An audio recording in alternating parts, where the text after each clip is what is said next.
يهدي الله لنوره من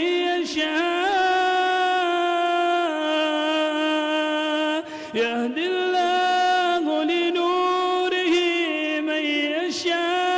يشاء ويضرب الله الأمثال للناس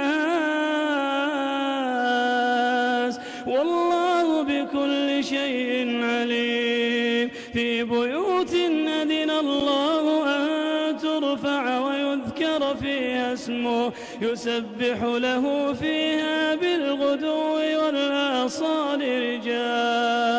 رجال لا تلهيهم تجارة ولا بيع عن ذكر الله وإقام الصلاة وإيتاء الزكاة يخافون يوما تتقلب فيه القلوب والأبصار ليجزيهم الله أحسن ما عملوا ويزيدهم من فضله والله